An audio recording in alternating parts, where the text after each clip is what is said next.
So one of the things that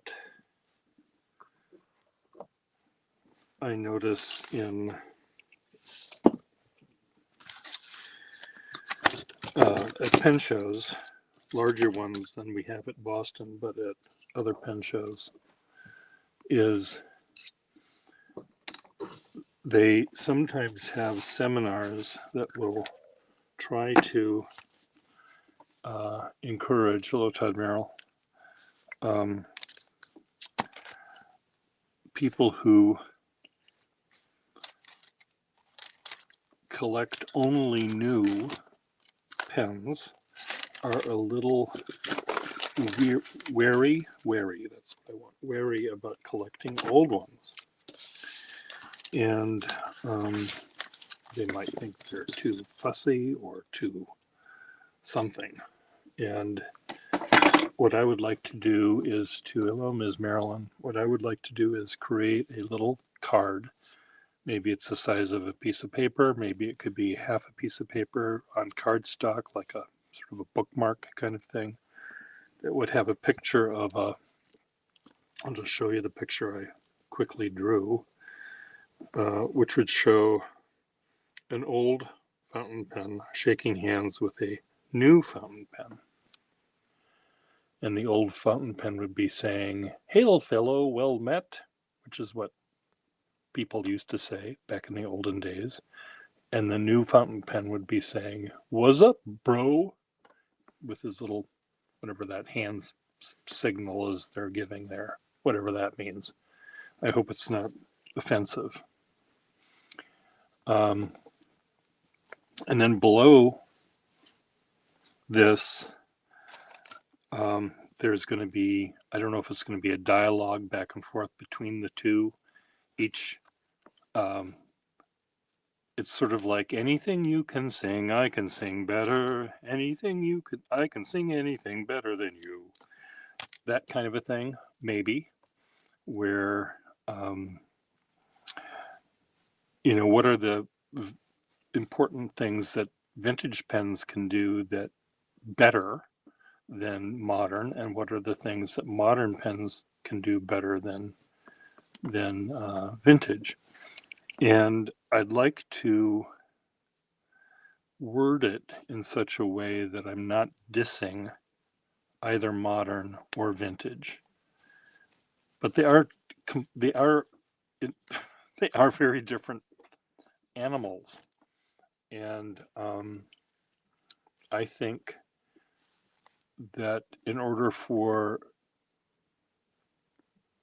a vintage collector, a vintage user, or even a vintage collector,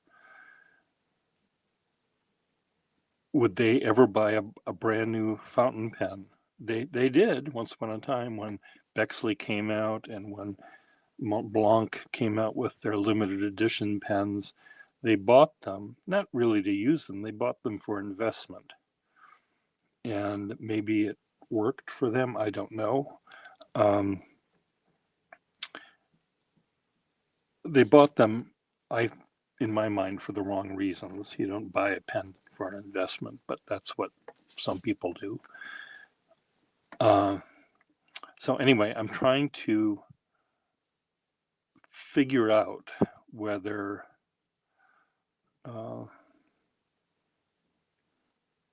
how I could say nice things about modern pens so that Todd Merrill would buy one, or Pierre Gustafson would buy one. And when I held in my hand for the first time a Kaweco Sport, I thought, this is kind of cool. This is a big chunk of brass that makes a no-nonsense line. And I could see if I was climbing a mountain, I might carry that along with me. Why not?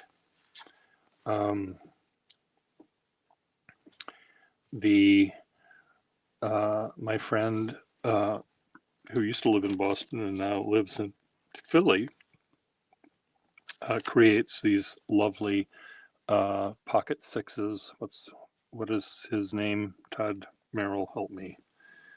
uh, Shun Design.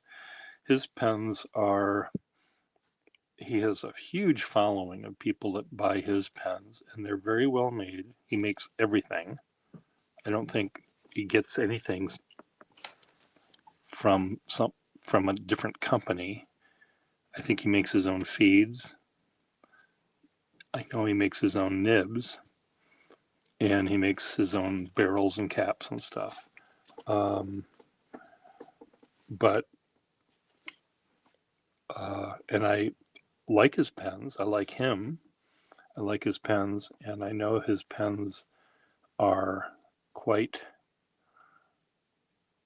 popular with people that want them. They're like the modern pen people are very what's the word I want when you buy one particular type of car? You're a Ford person. What is that? Brand loyalty. You know, the Lamy people buy Lamys. They might not buy anything but Lamys, and they get one of every single color, and that's perfectly fine. I do the same thing with Waterman Ripples. I want one in every single color.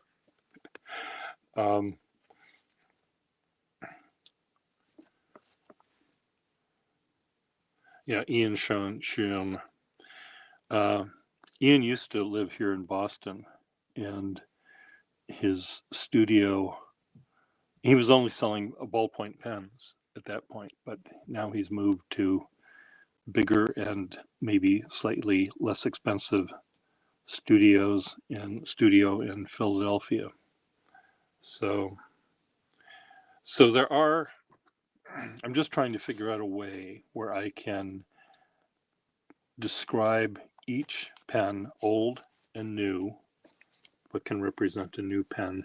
Do I have anything that even remotely looks like a new pen? And I know I'm making vast generalizations because there's so many different kinds of new pens and there's so many different kinds of old pens. There's really crappy old pens.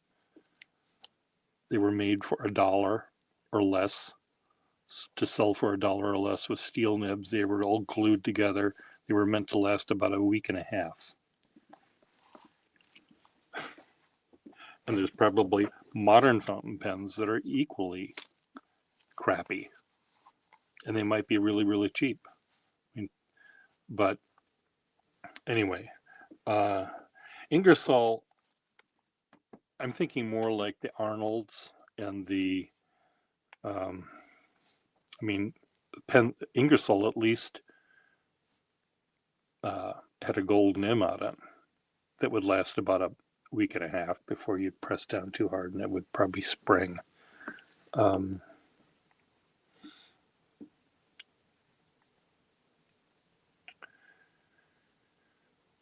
But anyway, I think that there's a way that I can, with your help, you, Todd, and Ms. Marilyn, and maybe some other people who, I know Ms. Marilyn uses both, old and new. And I know there's other people that use both old and new. I'm an old person. Todd is an old person. And just between you and me and the fence post, I see a lot of really, really fancy new pens. And I look at them and I can see my crystal ball is very clear. I can see that a pen that has a little gold band right up there where the feed ends, where the nib starts, that's going to corrode. Or where the plating wear will come off and it won't look as nice. I also know that there's some pens where I, slip the cap on and sort of clicks, catches. I know for certain that that's not going to last more than a couple of years, and then the cap won't stay on. It'll just fall off. And that's whether it's 2 years or 5 years or 10 years, I don't know. But there are many Waterman pens from the 70s that the caps don't stay on. So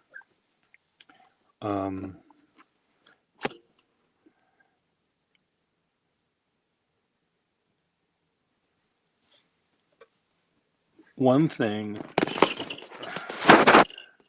that's right, Pierre, just destroy the house. One thing, if I sat in Ms. Marilyn's shoes for a couple of days and enjoyed pens the way she does, where she loves all different kinds of inks, and I would like,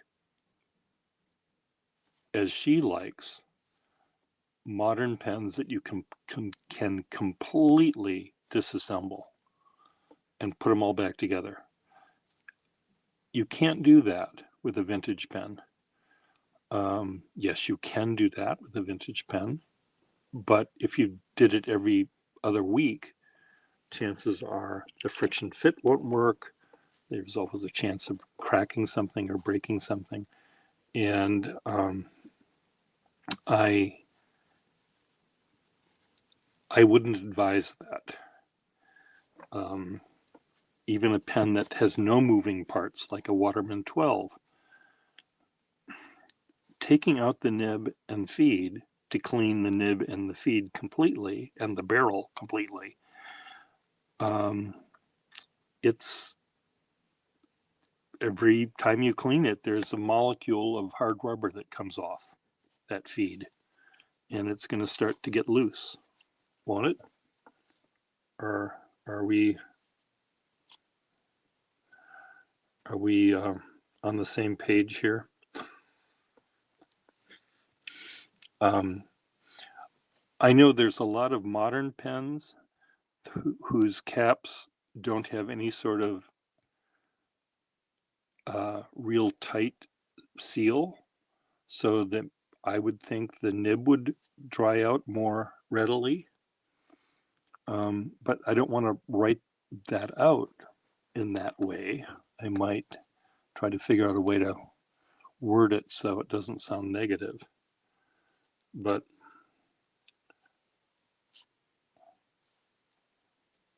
I know it depends on the pen. I know all of these. I can't make a one-page thing. There's going to be a big asterisk that will say there are exceptions to all of these rules. But with certain inks, yeah, it's these creatures are. This belongs somewhere. Where does this belong?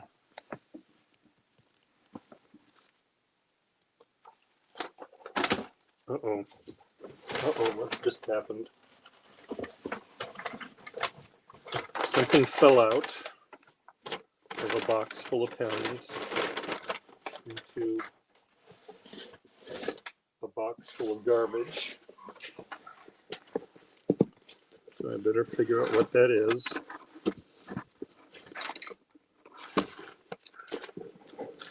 I think I found it. It's this.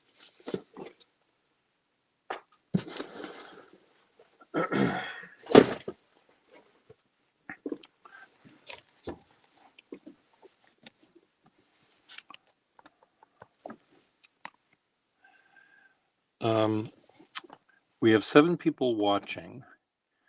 Would someone, either Todd or Ms. Marilyn, like to join me, or both?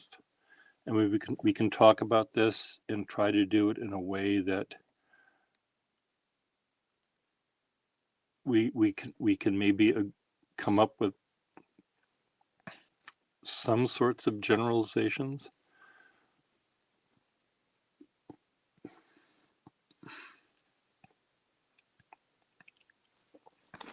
I would love to try the Flexi modern pen. One of the things I'd like you to do, Ms. Marilyn, is try to write and make lines, shaded lines, as fast as I do. I know sometimes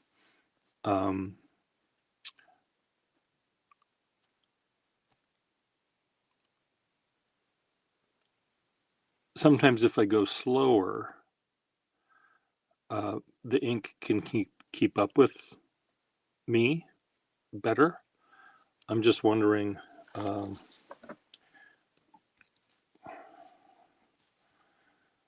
And I know when Wasky Squirrel does his Pierre Gustafson, the famous Pierre Gustafson sketch, and scribbles all over the place, he's not really pressing down all that hard. Whereas I wonder whether a modern pen, and this is when he was using modern pens more than vintage, whether a modern pen that was flexible, whether its feed would keep up with the scribble if he was applying pressure. So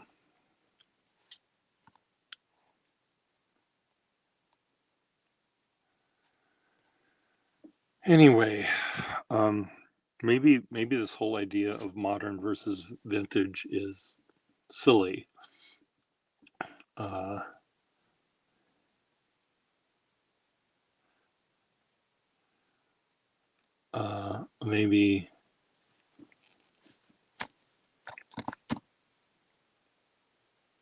Maybe it doesn't make any sense to do this. I'm trying to, what the point is of doing this is when at the Boston Pen Show you saw people go to the modern pens and try them out. They go to a different modern pen and try that out, and they go to a different modern pen. And they'd look at the vintage people and look at their secondhand pens, and they didn't sneer at them or whatever. But when they tried them out at my table, they were amazed at how beautiful they wrote and how fine they were and how flexible they were compared to the pens they had, which might have been a Lamy, or it might have been a Pocket 6, or it might have been a modern Pelican or a modern Esterbrook or something.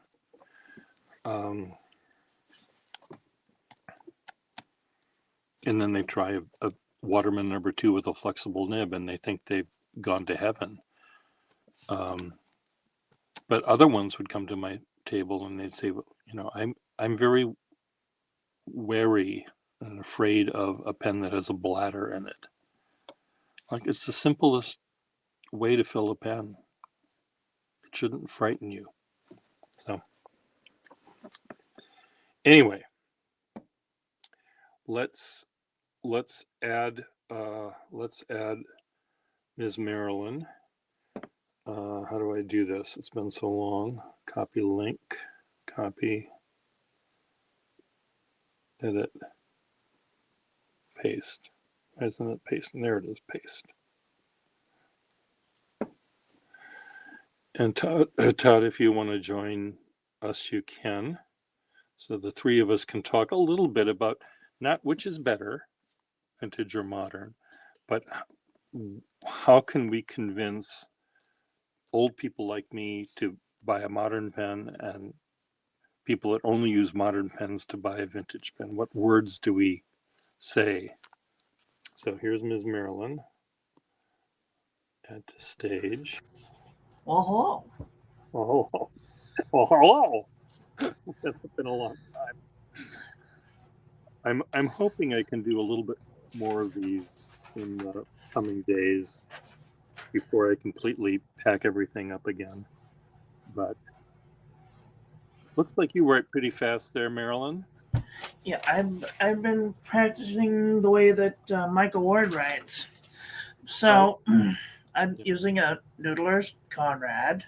This is a Christmas one. It's got shimmer in it, so it's slightly uncooperative, but okay. Well, Todd is joining us as well. Todd is joining us, so we're all here. Yay! And we'll see. Hello, Marilyn. By the way. Hello. How are you? I'm good, thank you. How are you? Long time no talk to, stranger. I know. Where you been? I under a rock apparently. Well, we haven't seen each other. This is our usual hangout, is it? When I do this to get with you guys, and I haven't been doing it much. True. But it doesn't mean that you can't join Ms. Marilyn live. And do you do live things, Todd? I don't even remember. I haven't. Although it's tempting. It's funny when you first started doing it. I was like, "What are you doing?" And then I realized, oh, it's so much fun, especially when you're in it. You Yes, know? I remember one of your first comments to me was, I don't understand how you can have something that lasts an hour and 10 minutes, and then you showed up. You went for about 2 hours. You and At least. At least, exactly. At least. So, But Too funny. like I have these modern pins. This is an orange one. Let's see. okay. Let's do Todd Merrill. And by the way, I brought this out because this is not me. This was fun. This was stuff that people were writing. Well, part of it is me, but this At the is some pen stuff show? that, yeah, people were just writing stuff at the pen shows. You are Kinda writing fun. pretty fast there, Ms. Marilyn. Yeah, I am, but it's because of the ink, a little bit of railroading, but not much. Is it? I imagine it's a slightly thicker ink. No, it's regular diamine ink. I mean, it's Well, but it has a shimmer in it, doesn't that? no. This one Both does things. not have shimmer in it. Oh, okay. I'm sorry. The red one has shimmer in it. This one doesn't. Okay. And they're different brands too. This one, no, this is diamine. This is also diamine. But like, it really depends on what you put in the pen, Yeah. because it also tends to affect the way that the pen is used on the paper. What kind of paper you're using. Yeah. We all know that. I mean, too. my vintage Waterman pens, they work really good on really sturdy paper. Yeah. But like this Hobonichi crap, I tear right through the page. Well, of course you would. Yeah. I mean, It's Paper- 52 GSM. It's like the thinnest thing ever. But paper is important, and ink is important, and of course the nib and the pens are important, and how you hold the pen and all that other kind of stuff, how fast you write and how much pressure you use. But let's. I think that they're more similar than they are different, though, because Mhm. they all have nibs, they all have feeds. Yeah. Some are ebonite, some are not. I mean, even Now- in the Esterbrookes, they're made of plastic. Well, it's The funny you modern, mentioned that. the modern Esterbrookes, you mean? No, the Yeah, but- vintage Esterbrookes, some of them are made with plastic. Are they? I mean, the 1990s ones are anyway. Oh, That's I'm- vintage, right? I'm thinking of the ones from the 50s. Oh, They're all. I mean, there were some companies that made plastic feeds, including Parker. Those transparent ones that were in the VS pen, right. Skip. Well, I thought it was interesting. Marilyn, that you said that you had some inks that were drying out in your 12, and this is a 412. It's just a 12 with a fancy tuxedo overlay, but with a great nib. But I've had like the opposite non-problem with it, just with the ink that I'm using, and of course it's not a surprise. It's Waterman inspired blue, so that's going to be totally fine. But it's funny because I filled this months ago, and it's just a slip cap. It doesn't have any kind of protection other than that. It's not like what is that? The platinum, 3776 or something. Yeah, that lasts for a year. Yeah, year and a it's half, nothing like that. because it seals so tightly. But it's kind of interesting that after months, it's still writing, and I haven't really used it much. Oh, well, the problem that I have is it's got these holes in it to keep it from sucking ink up into the, Well, Right. as you decap it when it's Right. shut, it's airtight. Right. It's when you decap it, you don't want to pull the ink out of the pen. right. So that's why they're there. When they were originally sold, Ms. Marilyn and Todd, I'm sure you remember, the holes were filled with red wax, orange wax, Yeah. and you were to take that out. See, but mine has a hole in it Yours has a hole in the top. in the top. I don't know if that's normal or what, but This one Nor- dries out something terrible. Normally not. I wonder, but there are holes on the tops of some of them, aren't there, Todd? Yeah. Both Yeah, of and these I mean, ones have a hole in the The- top. Yeah, that's a good question, That's actually. awesome. I mean, Do I they- thought it was for the same reason, to prevent it from sucking ink I out when you wonder. flip I it off wonder the if cap, that was the first time they did it, and they realized that's stupid because right, it'll right. dry out. So let's put the holes on the side, where when Well, it's shut. I have both It holes on could be. side, and I have holes on top. Oh well, we'll have to. That's have why I was like, I don't know what's going on. Anyway, these two they dry out something terrible, Okay. but the Boinga Boinga nib, it's just fine. It Okay. chugs along, and there's no hole on the top. Okay. And it's interesting too. I'm quite certain that 412 of mine is pretty early, Mhm. and it doesn't have a hole at the top, of course, because it's it's an over. I've never seen an overlay That has a hole. in it. 12 that has a hole in the top, right? No. Well, we'll have to get David Nishimura Yeah. or Friedrich on this. They probably know the answer automatically, but it seems to me that a pen should be airtight See, when this the is cap is on the pen. a modern pen, and the cap has a ledge milled in, Yeah, so like that it meets up with the bottom of the grip section, yeah. and like you can't go anymore. So there's no air being exchanged through this end. Does the top of the section hit the shelf to make Yes. it stop, or the threads? Yes, Okay, the top of the shelf does. So watch. that's how an You inner can cap is see- supposed to work. So You can see that, like what you like. Yeah, that's the inner this- cap. Well, there's no inner cap. It's just a Well, but shelf it that's acts milled like- into the. Yeah. Yeah, it acts like an inner cap. But that's effectively what it's doing the function of. Yeah. right. So, and like most pens have that type of a thing. This one has an inner cap. It's Yeah. a snap cap though, Yeah. Yeah. See those snap things. and this is a. I don't clickable. trust them to last very long. I would think at Yeah. some point the springiness will wear out and get less tight, and you'll end up with either it being not airtight or falling off. Sometime. Yeah, but we don't. I've never had that problem. This is a clickable pen. It's got little tiny doors. See that comes a down. little garage door that It's got a little garage door there that pops out of it, and like I've never had this dry out. it probably doesn't because it's a good pen. It's a Pilot, right? That one. Yeah, pilot. Yeah. Yeah. Is it a vanishing point? Yep. Yeah. Yeah. Pilot vanishing.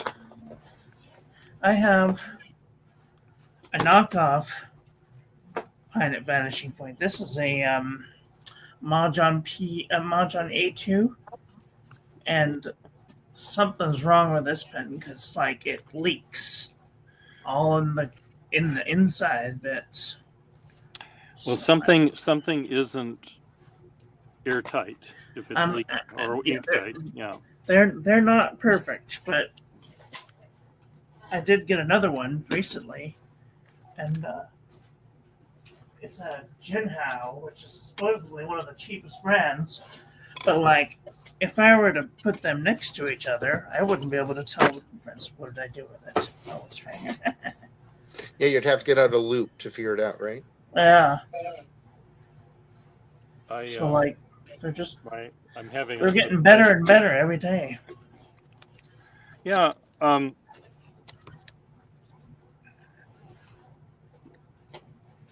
I was describing Ms. Marilyn. You would have loved Maverick. Maverick was this guy at my table almost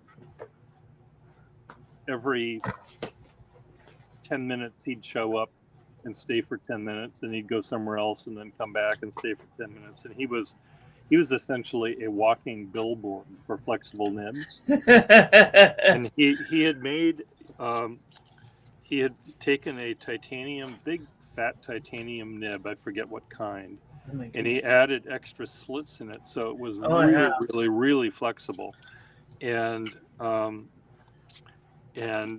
people were just wowed at his ability to make a line that was so thick.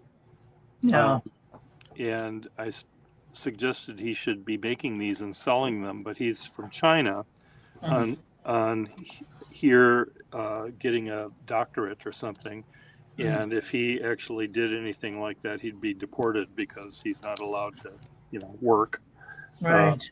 But you would have really enjoyed him. I can't remember whether I made a video with him or not, a live video, but See, this is one of the modern flex nibs. It's got the chunks cut out of the side, yeah, and the slit goes all the way down to the hilt. So yeah.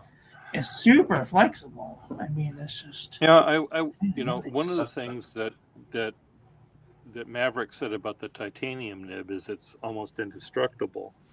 yeah. But I just don't know. There hasn't been enough time between when he made it and when it will start to fail. If it starts to fail, I don't know. They could do testing with titanium and with gold and stuff, and you might be able to determine that the failure will happen in 10 years rather than months or 10 minutes. But the other thing that's great about the modern pens is like you can buy a nib, just a nib, for like $27. yeah, And so you can still get those nibs, and they're not hard to replace. yeah. Modern nibs, God, I was looking at vintage Esterbrook nibs, and I'm like, some of them go for astronomical amounts. What you mean, like this kind that screw into the pen? Yeah. Oh, those may have gone up in very recent years. They were still pretty reasonable the last time I looked. But I was going to say that, if you wanted to get like a replacement, like a Waterman's 2 nib from the 20s or something like that, they've gotten very hard to find. Astronomical when they do go up. But you know what? But you know what? There's a secret. If you're willing to pound the pavement and you're in an area where you have a lot of flea markets or antique shops and stuff, you can actually really comb them and actually find some. I mean, I found a bunch, but I mean, I was kind of cheating in a way because I went to Brimfield. How much? Let's say I wanted to buy a Waterman No. 2 nib. How much do I have to pay if I bought it from eBay or bought it at a pen show? What would that little nib cost? It's a good question because it's what the market will bear. I mean, I remember being able to. Yeah, they're hard to find. I mean, good luck. In other words, you're better off finding a donor pen, a beaten up pen. Well, I know that's what I do. That's what I do. There's this guy called Nibs.com, and they sell nibs specifically, just like nibs, and they also have nib services if you like Bendentine or whatever, and they show hidden nib repair and. Yeah, that was John Modishaw's business, and 5-star pens will sell vintage ones too. But I just know that they literally in about 2018 or 2019, it was about 2019 or so, they went from being like, oh yeah, you could buy one for as little as $30 or something like that, to they just don't have them anymore. They sell out instantly if they get any. So yeah. So I just think you're better off if you can find a beaten up pen that's got one in there, or even one that's mismatched. I mean, like I went to a flea market, I found several in like the wrong kind of pen, or a really beaten up, horrible thing it's not usable. But the nib is fine.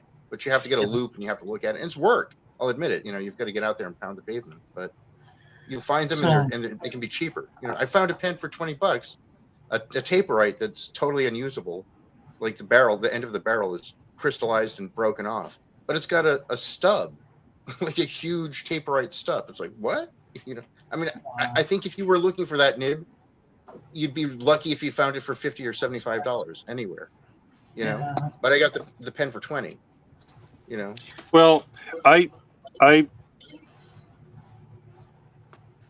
got lots of nibs. And I would like to start selling them that I don't have pens for. I've got a lot of pens that are missing levers, right? Things like that. And rather than going through the trauma of trying to put together a complete pen, I'd just rather sell the parts, the nib. Yeah, but sure. But a nib, a standard Waterman No. 2 nib. If someone came up to the show and it was not overly flexible. It wasn't boinga boinga. It wasn't a stub.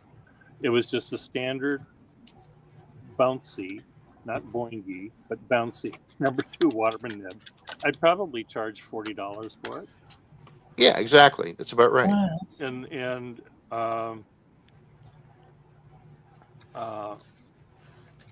I don't think I would be screwing anyone, and I also I think that even though I might be able to buy a broken Waterman number 2 pen with a cracked cap and a missing lever and a nib in it for $25. See, no one looks at those. They don't. Their eye goes right over to the one that's complete and shiny and sparkly. So, there's a little bit of work I have to do to find that nib. Right. The people that you see those coin, square coin things that have a little round cellophane thing, and people put nibs in there, and they write 2x2s. Waterman number 2 nib, right. and then they'll have a price of $50 on that, which is still fine. It's just I don't have the time to make those things, and it doesn't do any good for me to look at the goddamn thing. I have to put it in a pen and try it, So right. So that's not how I manage. Well, if you look at something like Jeff Krasner's table, he's got a bunch of parts, so he's got to go through drawers and sift through it. So yeah, yeah, and a lot of us love to do that. That's right. part of the fun is to sift through things. He could do what Fountain Pen Hospital does and put a little baggie together, right? A $50 baggie that has maybe 2 kind of complete pens, and it, but that's a lot of work. Yeah, like a build-it-yourself pen. And the baggies from Fountain Pen Hospital are great because you do find they will say 2 gold nibs. They'll actually say on the baggie, so you don't have to open it up. And you open it up, and there's a Schaefer pen that has a Triumph nib on it, but it's missing a cap. It's still a gold nib. Right. Bless you. I might pass on that because it's the piston thing. One of the other things that people, you do it too. You make Franken pens. This is a cheapo Noodler's Nib Creeper standard pen, and I put a Waterman number 12 nib in it. A Waterman 12? What do you mean? Yeah, it's a number 2 from in a it. 12. For a number 2 nib, okay. Yeah, from a 12. And it's probably one of my best fine writers. It's so smooth, nice. Yep. Well, I was just thinking that if you have a whole bunch of parts, maybe you could figure out modern pens that you could switch them out with. I recently saw somebody, I can't remember who it was, he was taking old parts of like nib feeds and putting them on like a new body. And I was like, that's pretty ingenious. Yeah, I told that to one guy who was at the Boston show a year or 2 ago, 3 years ago. I did. It was last year at the Philly show.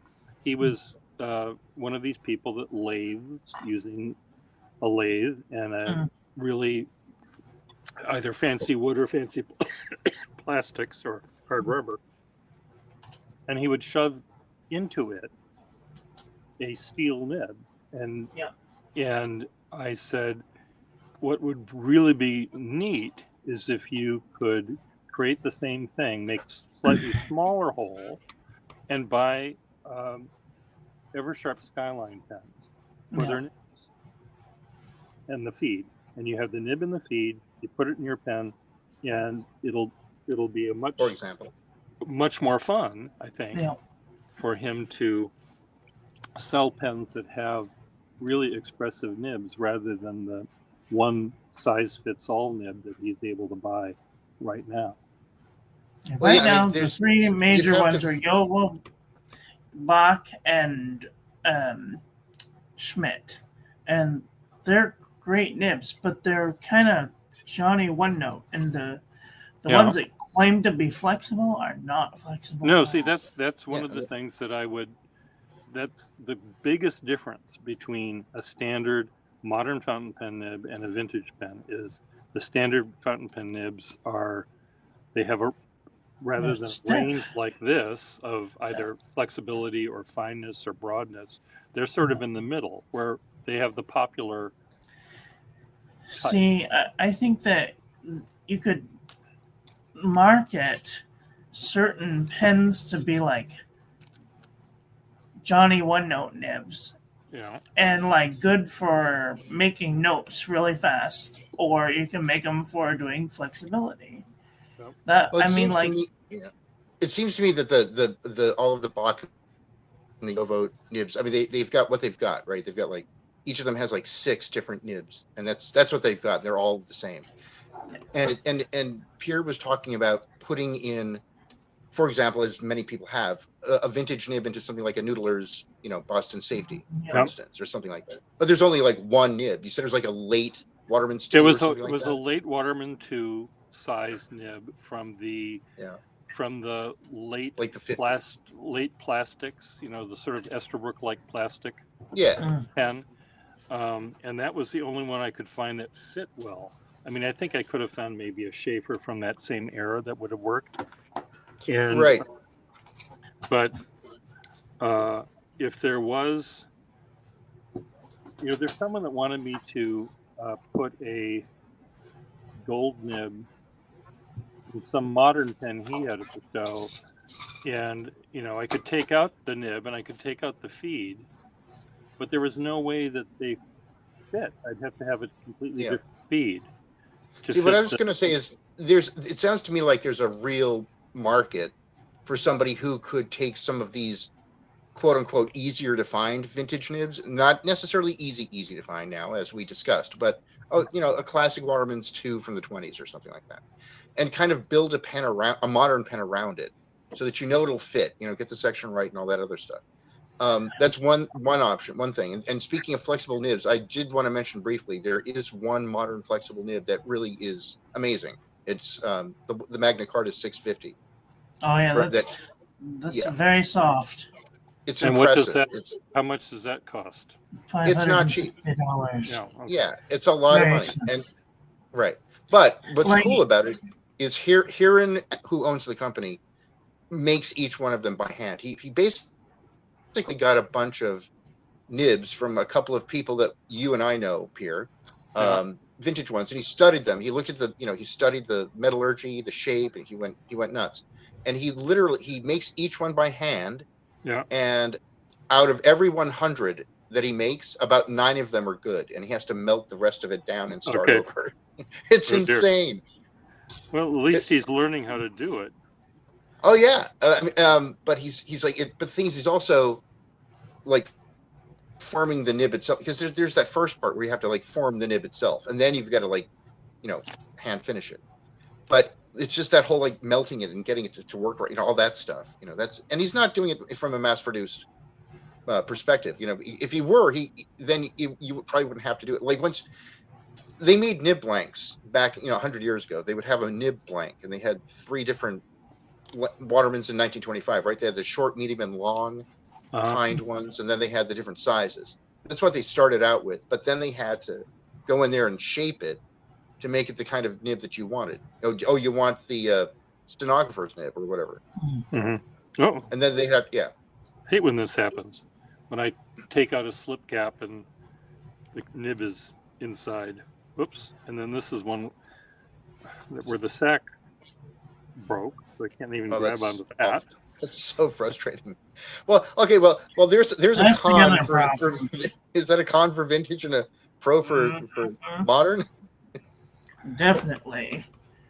But I think that's misleading though, because again, you're talking about something that's lived a life. Have you guys watched Doug Rathbun Inquiring Minds?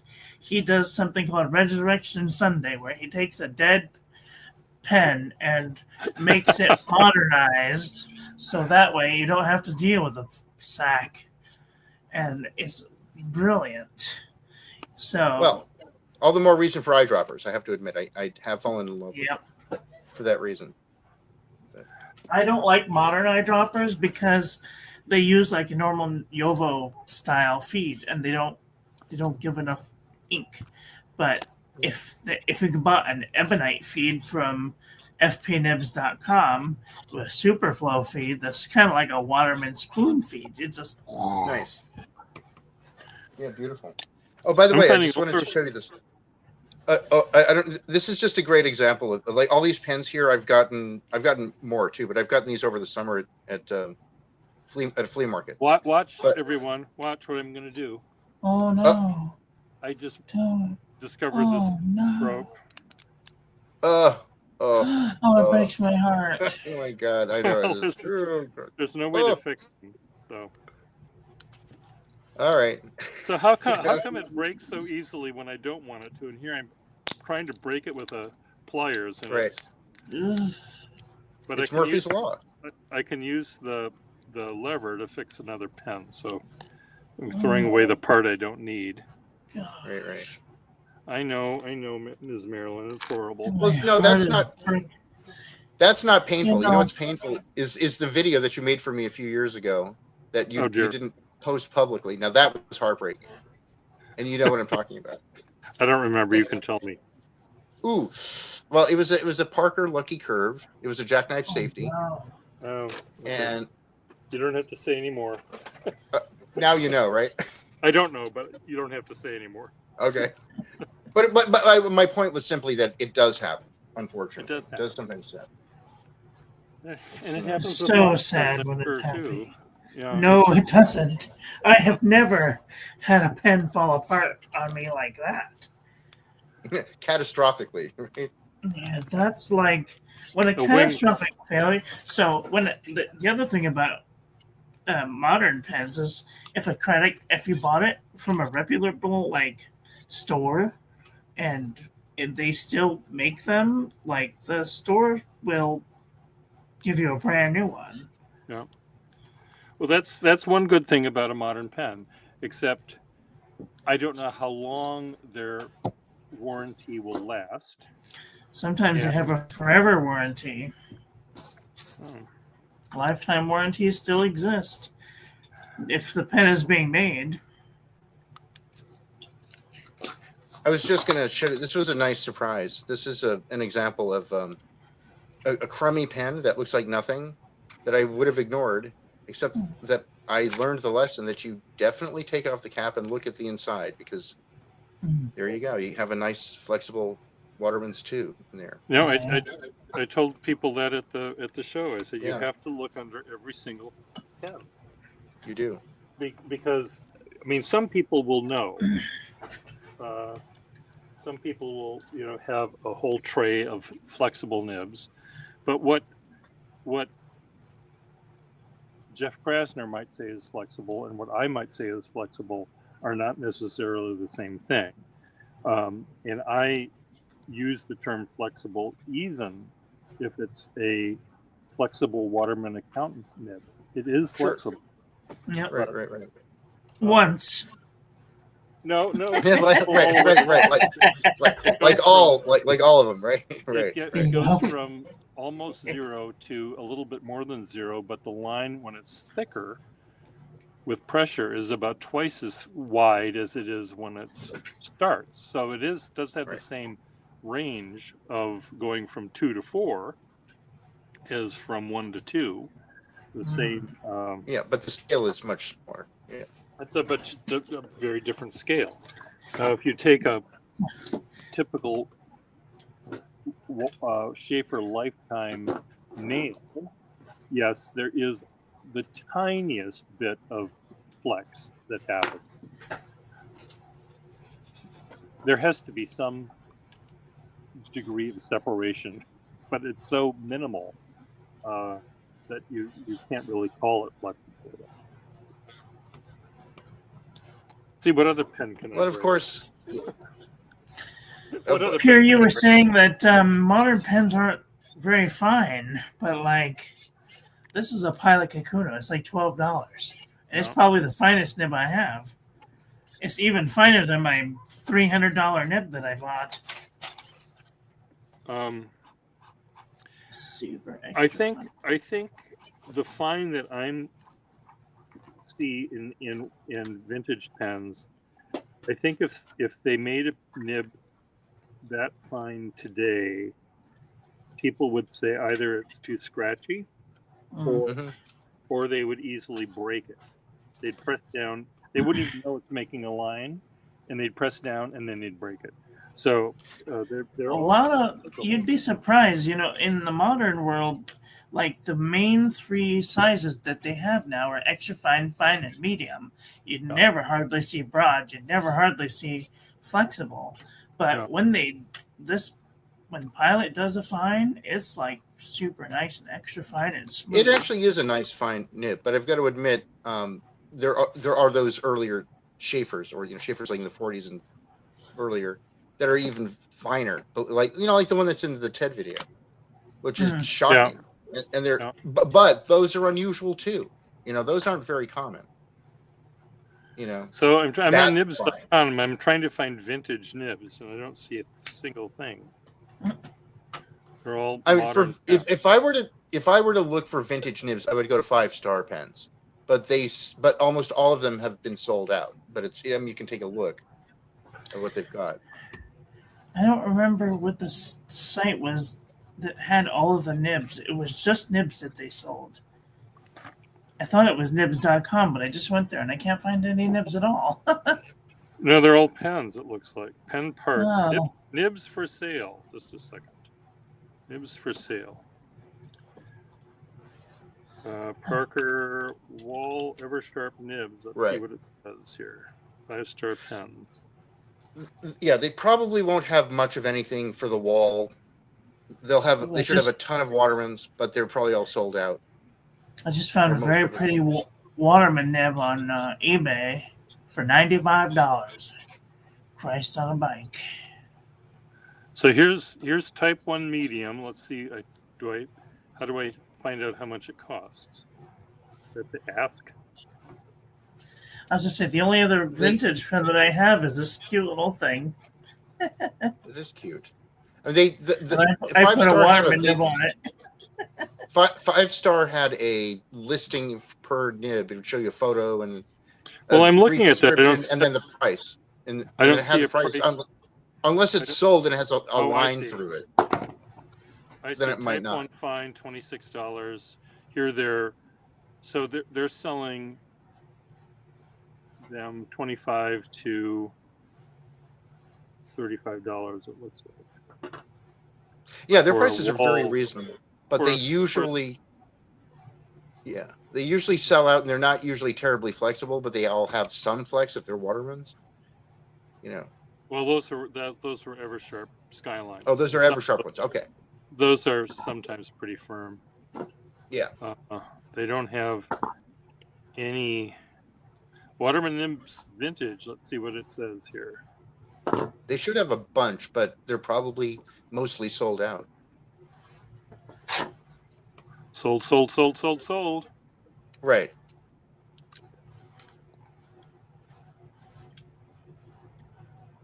This has a really nice nib. This is a They don't say how. Oh, they do say how much. $55, $62. Number 4 nib smooth. Okay.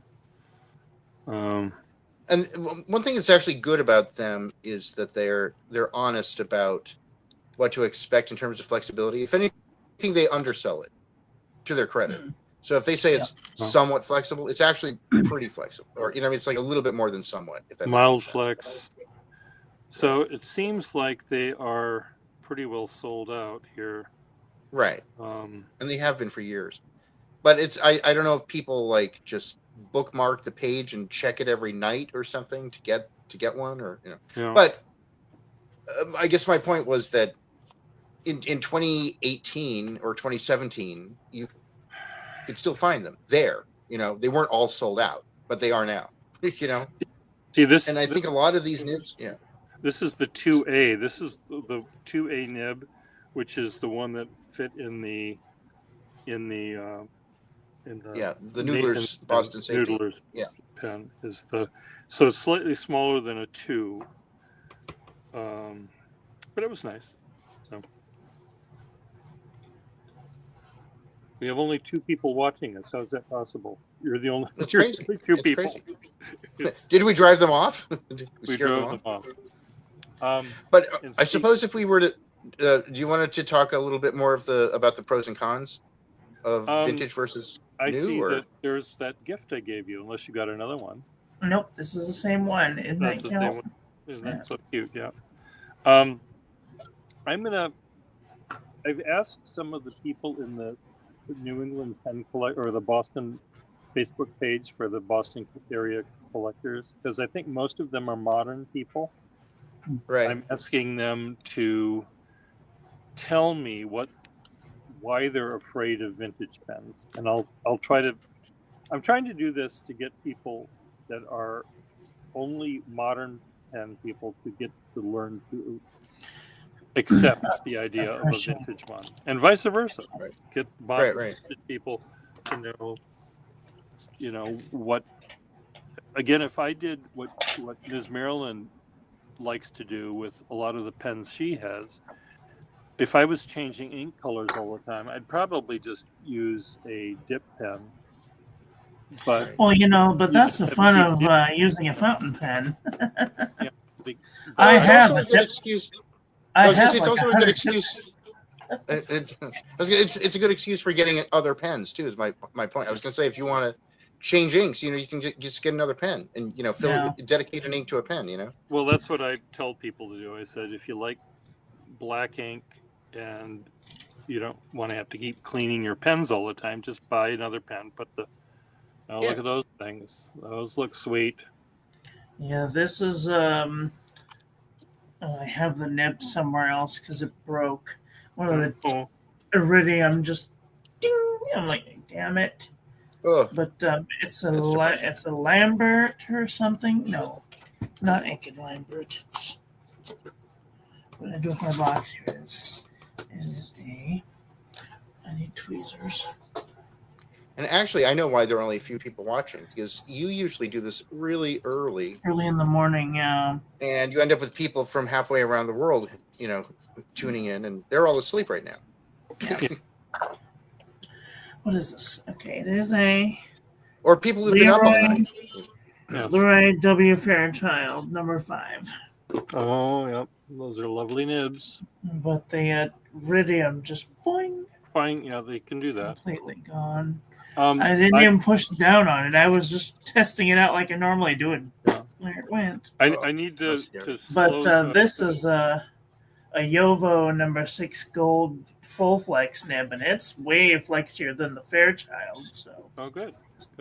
I need to go. I have a text that my brother sent me, so I have to respond to that. So we'll talk to you all later. Thanks for joining us again. thank Yeah. you. Thanks Good for- having yeah, you all thanks for three having us. together. Okay, bye. Have a Bye-bye. good Okay, take night. care. Say hi to your brothers. I will. Take Bye-bye. care. Bye bye. Bye. Bye. How do I Bye. turn it off?